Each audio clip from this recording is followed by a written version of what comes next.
Big Boss Kannada 11 ಫಿನಾಲೆಗೆ ಸಜ್ಜಾಗುತ್ತಿದೆ. ಟ್ರೋಫಿಯತ್ತ ಕಣ್ಣಿಟ್ಟು ನಾನೇ ವಿನ್ನರ್ ಆಗ್ಬೇಕೆನ್ನುವ ಮನದಾಳದ ಮಾತನ್ನ ಸ್ಪರ್ಧಿಗಳು ಹೇಳುತ್ತಿದ್ದಾರೆ. ಫಿನಾಲೆಗೆ ಸಮೀಪಕ್ಕೆ ಹೋಗಿ ಎಲಿಮಿನೇಟ್ ಆಗಿರುವ ಗೌತಮಿ ಹಾಗೂ ಧನರಾಜ್ ಅವರು ಮನೆಯಿಂದ ಆಚೆ ಬಂದು ತಮ್ಮ ಬಿಗ್ ಬಾಸ್ ಪಯಣದ ಬಗ್ಗೆ ಮಾತನಾಡುತ್ತಿದ್ದಾರೆ.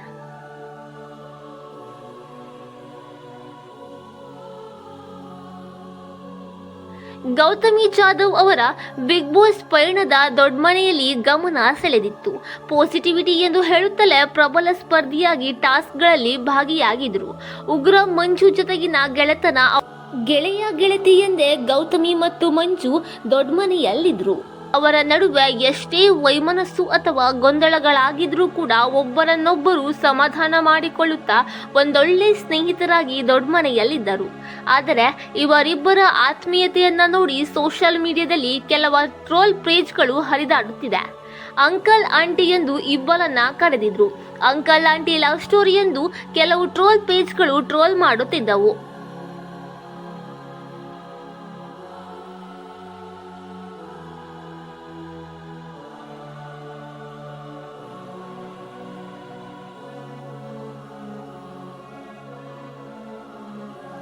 ಬಿಗ್ ಬಾಸ್ ಮನೆಯಿಂದ ಆಚೆ ಬಂದ ಬಳಿಕ ಈ ಬಗ್ಗೆ ಗೌತಮಿ ಅವರು ಮಾತನಾಡಿದ್ದಾರೆ.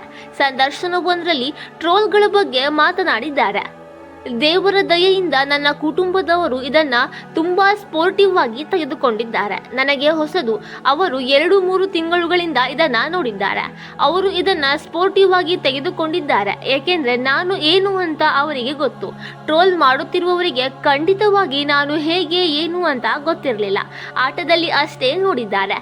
ಗೊತ್ತಿದ್ರೆ ಟ್ರೋಲ್ ಮಾಡ್ತಾ ಇರ್ಲಿಲ್ವೇನೋ ಎಂದು ಅಭಿಪ್ರಾಯವನ್ನ ವ್ಯಕ್ತಪಡಿಸಿದ್ದಾರೆ.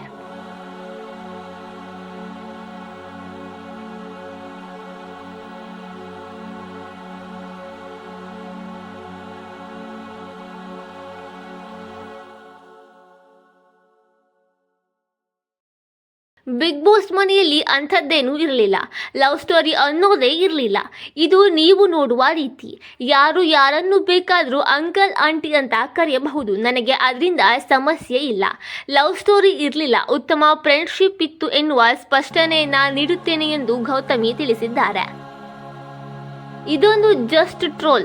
ಇದು ಅಭಿಪ್ರಾಯವಲ್ಲ. ಅಭಿಪ್ರಾಯಕ್ಕೂ ಟ್ರೋಲ್ಗೂ ವ್ಯತ್ಯಾಸವಿರುತ್ತದೆ. ಲವ್ ಸ್ಟೋರಿ ಯಾವುದೂ ಇರಲಿಲ್ಲ ನನ್ನ ಜೀವನದಲ್ಲಿ. ಅಭಿಷೇಕ್ ಅವರ ಜೀವನದಲ್ಲಿ ಲವ್ಗೆ ಯಾವುದೇ ಕೊರತೆ ಇಲ್ಲ. ಲವ್ ಸ್ಟೋರಿ ಇಲ್ಲ, ಫ್ರೆಂಡ್ಶಿಪ್ ಸ್ಟೋರಿ ಇದೆ. ದಯವಿಟ್ಟು ಇದನ್ನ ಆ ರೀತಿ ತೆಗೆದುಕೊಂಡು ಹೋಗಬೇಡಿ ಎಂದು ಗೌತಮಿ ಅವರು ತಿಳಿಸಿದ್ದಾರೆ.